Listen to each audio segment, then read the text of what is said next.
I'd love to go into journalism mode at the moment. I've got so many questions in my mind, but we're running very short of time. I'm sure you must have some. Would anyone like to ask a question of our panellists this afternoon? Yes. Yes, sir. Deborah? Yes. I'm also from the fishing industry. Pardon And me? I'm from the fishing industry. Oh, wonderful. And I think fishing is going to creep up behind everybody and take everyone by surprise over the next couple of years. It's very much off the radar. Even this morning in the opening speech. This morning in the opening speech, the only moment I heard any mention of seafood was some negative story, and it was the only time the whole opening speech this morning, which I thought wasn't that great. But with your organic store, Yes. is there room for more seafood products Yes, in your menu? Should I speak here? Yeah. Very good question. When I saw the MSC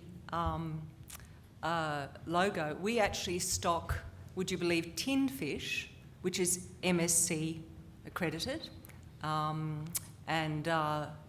we sell a lot of that tuna, salmon and so forth, and they've all got the MSC logo on them, because there's not a lot of certified organic farmed fish, because it would need to be.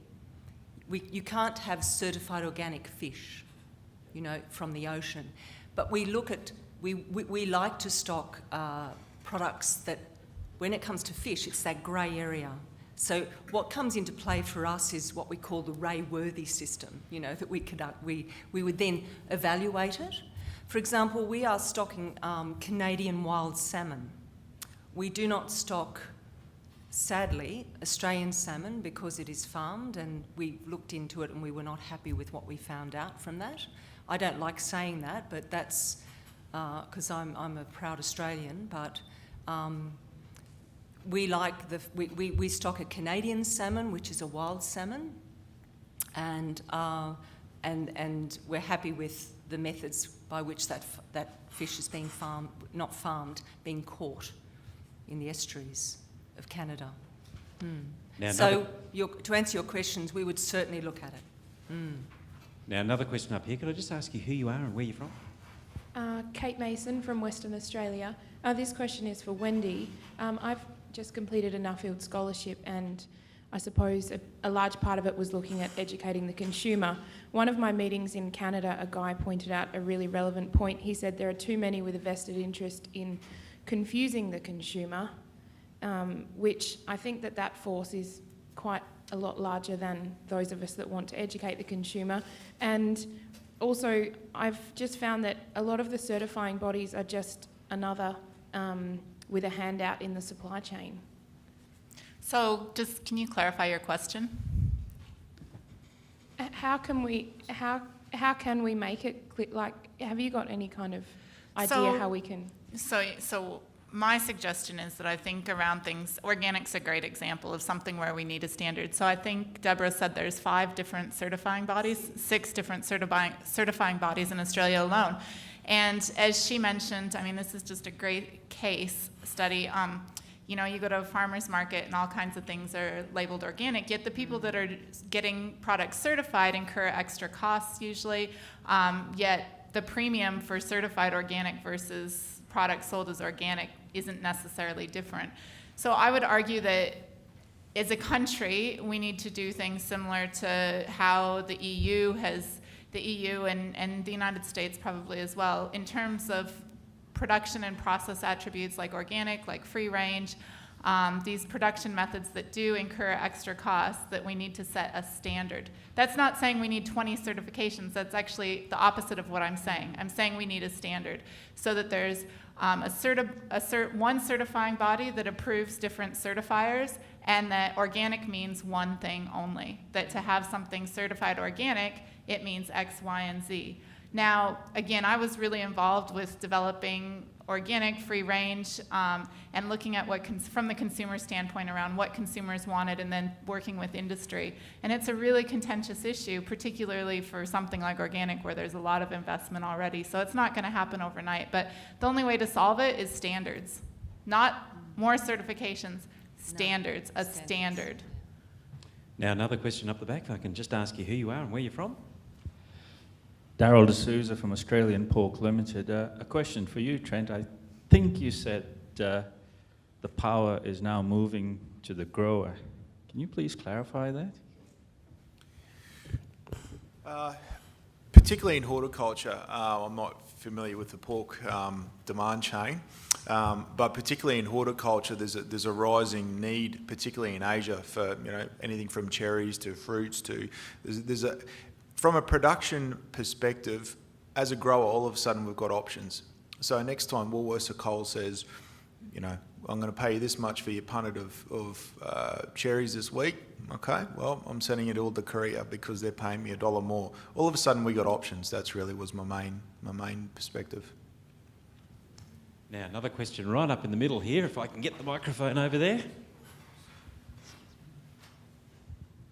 Hi, Shane Hetherington from New South Wales DPI. Question for Deborah. I work with apple growers every day of the week, and most of my apple growers are, well, just about all of my apple growers are purely conventional. Yes. I've also visited the Wenatchee Valley in Washington, where every third orchard is organic. What drives that American industry, and how do we get Australian producers to make organic more mainstream? It's a great question. It's about population, isn't it? We're not a big country compared to the US. I mean, you go to the US and you've got Walmart on one end, which is scary because that's a grocery store that's as big as one of our shopping centres, and their fruit and veg section is as big as this table.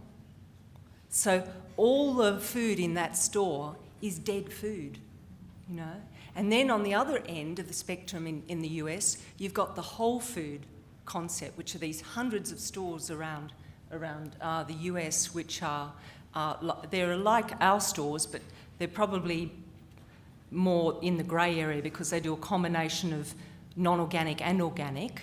They're more like a huge health food store. Now those stores pump, they just do so well, you know what I mean? But you go into those and go, oh, population,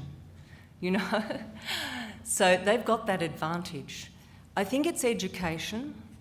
I really do believe it can come from the people, believe it or not.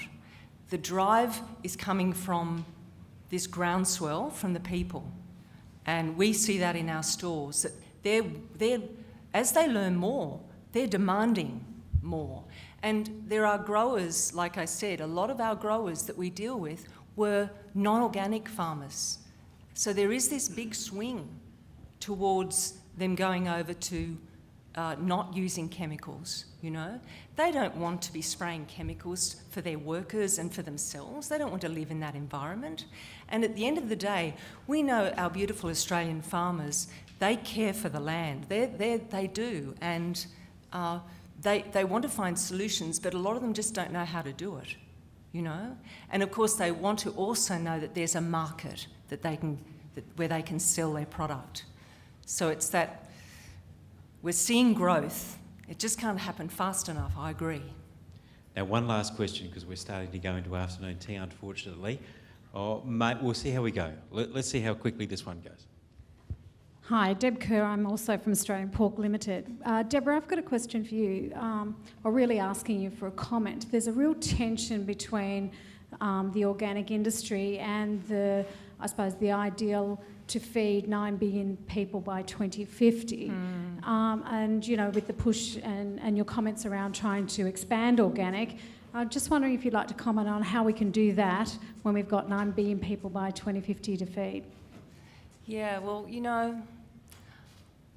I've visited some of these farms. It's quite extraordinary, once again, how much produce they grow in such a small plot. I've been to farms where, honestly, the land is shale. It's, gum trees, you might be able to put heads of cattle on there, gum trees, but you wouldn't grow anything. But I've been to these farms, one near Grafton, near the Nimboida River, where the soil is just shale.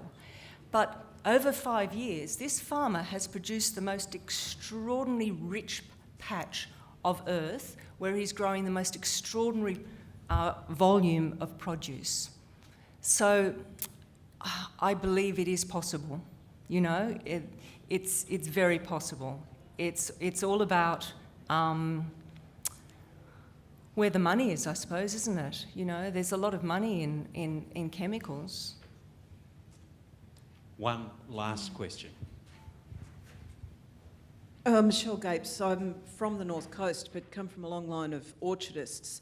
Setting aside the organic issue at the moment, the role of retailers hasn't really been covered that much here this afternoon in terms of the two big retailers and how we're going to get over this issue of apples, for example, you know, sitting in a cold store for 12 months and being sold for $2.99 a kilo. When so much of the market is price-driven, how we're ever going to get over consumers who are price-driven, and that then feeds retailers who are then price-driven. I just can't see how... Yeah, you're always going to have a proportion of the population that wants something at the cheapest price. Of course you are, you know. But what we must do is, I think the whole purpose of what I'm getting from today, particularly after the berry issue, people want transparency. They don't want trickery. I've seen, for example, apples, because we know when the seasons are, the raw galas, for example, coming out in February, I've then seen a year later apples coming out in the supermarkets, and they don't promote them as in season. No, they don't promote them as new season, they promote them as in season. So those apples are over a year old. Deborah, thank you. So many questions, so little time. It is afternoon tea. This has been a terrific session. Our speakers today have been Wendy Umberger, Trent DePoli, Dylan Skins and Deborah Ray. Please thank them.